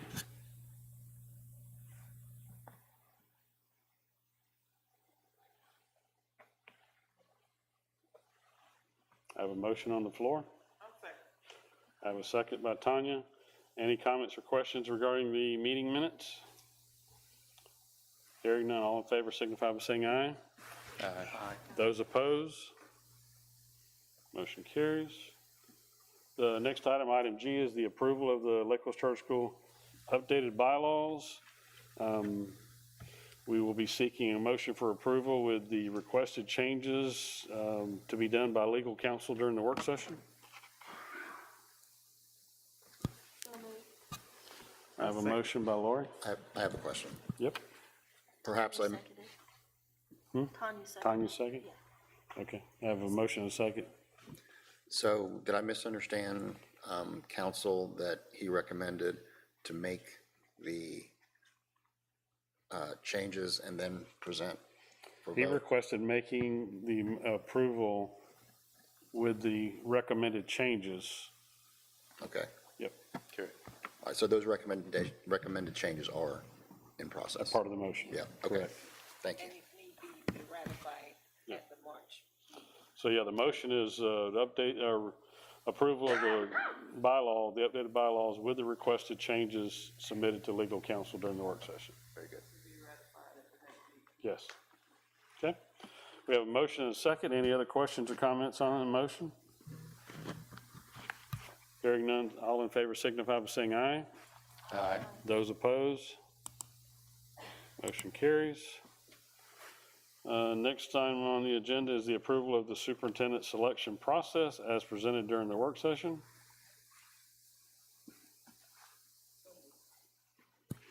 We have a motion. Time. Second by Lori. Any further comments or questions regarding the motion on the floor? And so, as we were talking about limiting the number of people on the committee and not having a board representative, I got to thinking about it when I had a little more time to think, which is always helpful for me. These people that will be on the committee are just going to score the initial applications and present the top 10 for the board. Yes. So Yes, but there would be. they would also be involved in the interviewing process, not to make the decision, but to be in the process too. Which interviewing process? The first set, after the board has approved the top 10. Okay, so they're in the second set. Okay. Yes. All right, thank you. I still would prefer to have a board representative on the committee from each board member, but I also understand the complexity of trying to keep it small as well. Any further trustees? We have a motion and a second on the floor. We do? Okay. So we are going to do the seventh person being, we're going to have an elementary and all right, Yes, I will add okay. another teacher representative, elementary teacher representative, and a middle high school representative. The motion on the floor is to approve the selection process as presented with the recommendations of the board during the work session. Any other comments or questions? Hearing none, all in favor signify by saying aye. Aye. Those opposed? Motion carries. Next item is the approval of the superintendent job description. So moved. Who was that, Andy? We have a motion by Andy, Second. second by Lynn. Any further comments or questions regarding the motion on the floor? Hearing none, all in favor signify by saying aye. Aye. Those opposed? Motion carries. Next item is J, approval of the Board of Trustees nominating committee. That's going to take place at the next meeting. So that will be tabled. That was just for you to start thinking about your nominees for that committee. That'd be the March meeting. Yep. We have to have that finalized by March 15th. Okay. Financial report is presented by our CFO. Rick, anything you need to add? No, sir. Requesting approval of the revised budget and the financials for January. So moved on both. All right, I have a motion for approval by Brian. Second. Second by Raphael. That's on the revised budget and the financial report? Correct. Okay. Any further discussion or questions regarding the financial reports as presented? Hearing none, all in favor signify by saying aye. Aye. Those opposed? Motion carries. Personnel changes, were there any personnel changes? Two. Okay. Yep. Seeking approval of personnel changes as presented during the work session.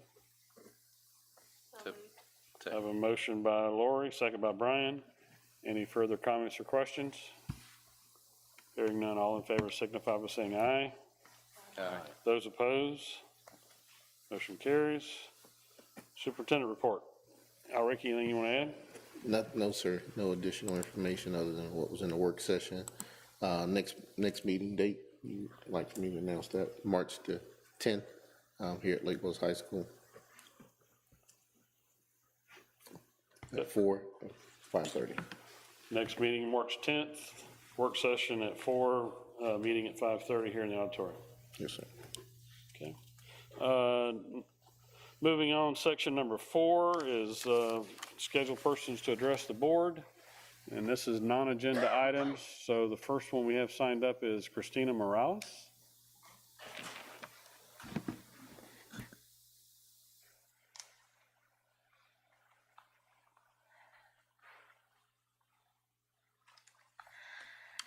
Good evening. My name is Christina Morales, as you guys know. I want to thank you all for your time and for allowing me to address my concerns. The reason why I'm here today is because my son was wrongfully uprooted from a class without proper justification or reasoning. As you all know, a new principal was assigned this year to Bach North. Drastic changes were made, and my son became victim of those changes. We are 6 months into the year, and your principal, Mr. Lewis, decides to demote my son and completely change my son's program without involving me as a parent. Please have in mind this is a child with autism who has an IEP. These changes, for obvious reasons, were not made for the best interest of my son. It's evident that these changes were not thought through, because if they were, your principal would have noticed that my son held a 100% average and scored a 240, which is a level 4, in a state math testing. With his test scores alone, this shows that my son was not at risk of failing, nor was it a mistake for him to be there. Like your principal has stated in a prior conversation, my son was recommended and approved by the prior principal. A month has passed since his removal, and I have yet to see any documentation justifying the principal's motive. We are 2 months away from state testing, and he has missed crucial instruction to prepare him for state exams. I want him placed back in the classroom and for them to give him the support he needs to catch up for the month of instruction he has lost.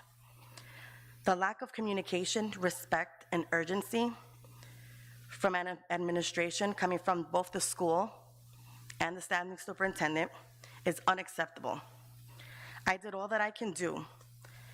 I met with your principal, Mr. Lewis, and I was demeaned and disrespected.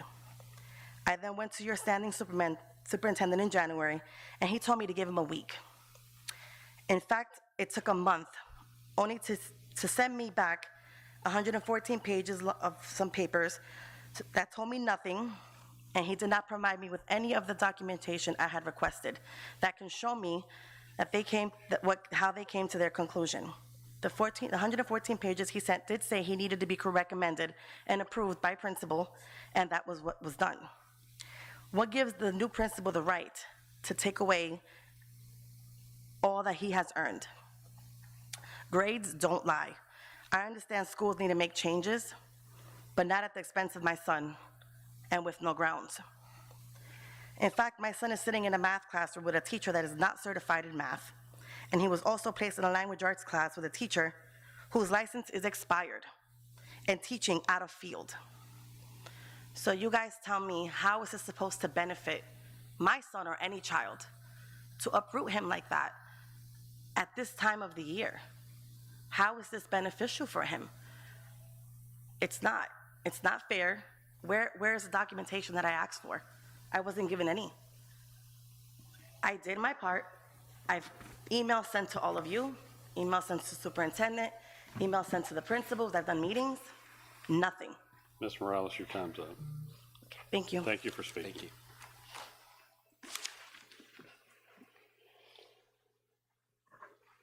Next person scheduled to speak is Catherine Lamar.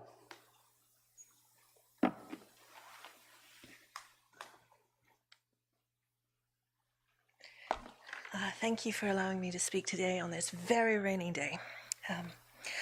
I want to take the opportunity to show my appreciation to the board and especially to HR Director LaQuanda Burrows.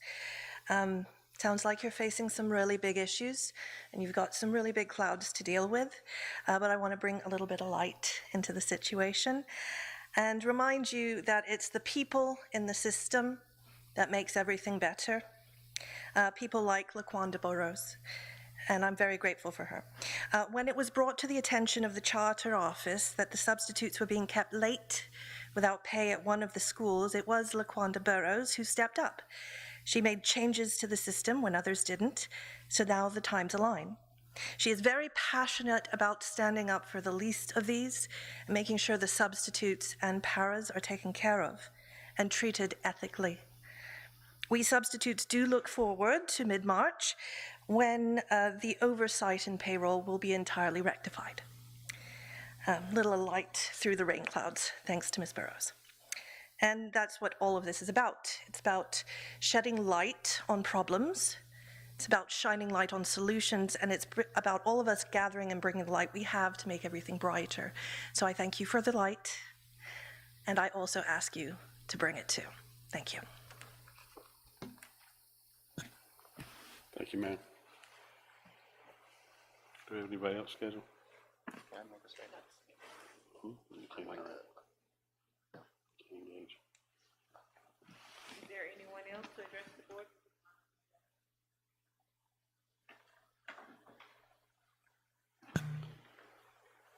Please state your name.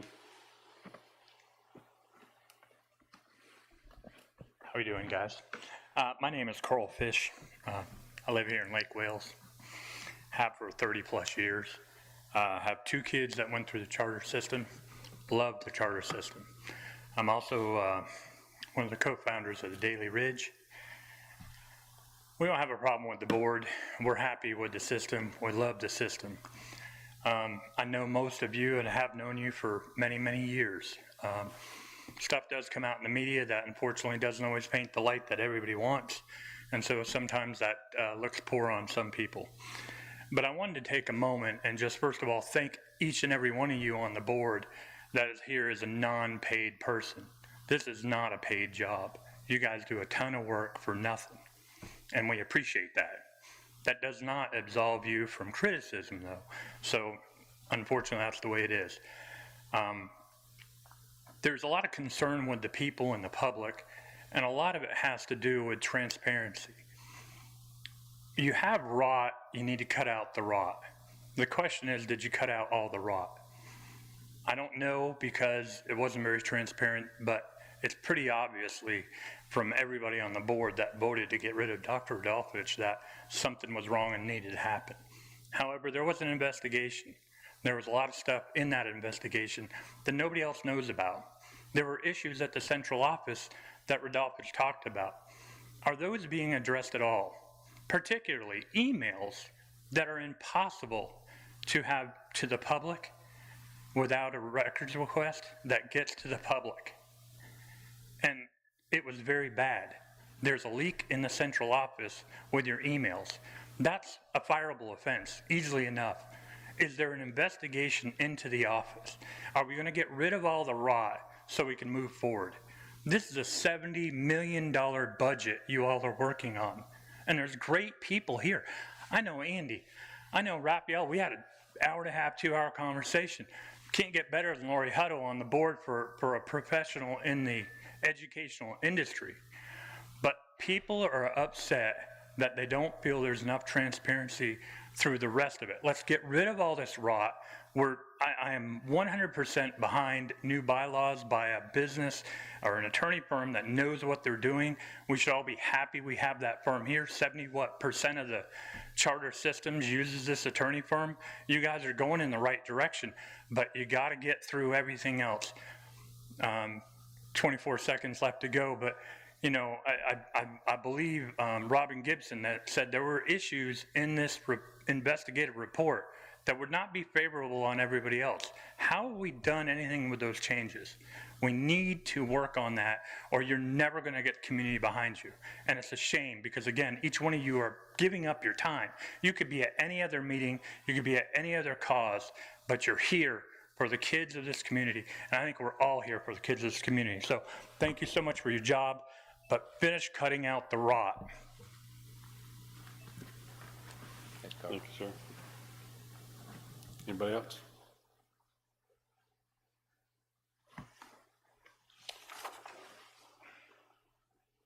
Okay, any other business for the good of the cause?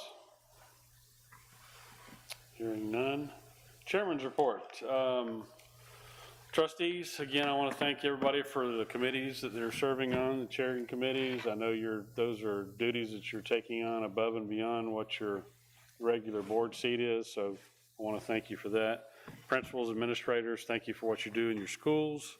Much appreciated, and it is noticed. Trustees, any other reports? Mike, anything you want? Nope. Mr. Blair? No, sir. Tanya? I don't have a report, but I do have a comment. I'm listening to some of the things that were said here in the last couple minutes. And when I got on this board, I kind of yelled to the top of my lungs that we need to come up with some policies and procedures on how to do things, and not just, you know, the board, but the whole system as to how we handle different issues that come up, because it seems like we're having some of the same issues come up and nothing's being done, no policies, no nothing. So it's like we're just, I guess, rolling our thumbs here, and we listen to these things and nothing's getting done. And I think it's our duty, our job as a board to discuss some of the policies that we need to create to make sure we're not dealing with the same issues over and over. So I'll be done. Laura, anything? Okay, Raphael? Brian? Yeah, just wanted to give an update on the capital funding committee. We had to postpone our meeting due to illness in January, so we met last week, and some positive news and some not so positive news. So we continue to meet and discuss ways to approach the multi-pronged issue of capital funding for the charter system, especially because we're a hybrid with some conversion and some startups. So obviously the main issue has been the conversion. There is some talk of some possible legislation that would be beneficial to all conversion charter schools in the state of Florida. There are 22 conversion schools in the state, 10 of which are in Polk County, and obviously we have 5 of those. So Polk County is drastically impacted, as well as we are, from the conversion school standpoint. So we're waiting for that to come out, and when we get that, we'll kind of try to be very involved in that, seeing as how we represent a good majority of the charter school conversions in the state of Florida. The negative news was that, and now Rick, you may have to correct me on some language here, but there was some language that was put in that for the half-cent sales tax that after 2020, when the half-cent sales tax referendum was voted on, that the sales tax revenues, I believe, would come directly to the conversions. We'll participate in it. So great news that that's as of 2020. The drawback is the last referendum for the half-cent sales tax in Polk County was voted on in 2019 and doesn't come around for another vote until 2034. So 10 years or 9 years from now before we'll have an opportunity to get participation, unless legislation has changed, which probably will not be. So just will let y'all know we're looking at every avenue we can to try to bring in as much revenue directly to the charter system or indirectly through the school system, make sure that we're getting our fair share of the capital funding as we have issues, as we've talked about here with roofs and stuff like that, that has been a struggle for most schools to get maintenance done and everything. And as I pointed out, $11.5 million in debt. We just don't have the ability to go buy new schools or build new schools. I mean, so we're going to have to work within the schools that we have, and we're also looking at potentially a management agreement with the school board as well. So things are moving along. It's still early in the process, but we continue to try to find the right avenues to approach it to get the dollars here to Lake Wells Charter School. And the other thing I had is hearing the comments today, and obviously we've gotten several emails to the board in reference to parents and situations. Could we get the superintendent to provide us a general update on those letters, what's being done, what are our options, or is there no options or something like that, so that we could address those situations? That's it from me. Thank you, Brian. That's the last item on the agenda, so meeting adjourned.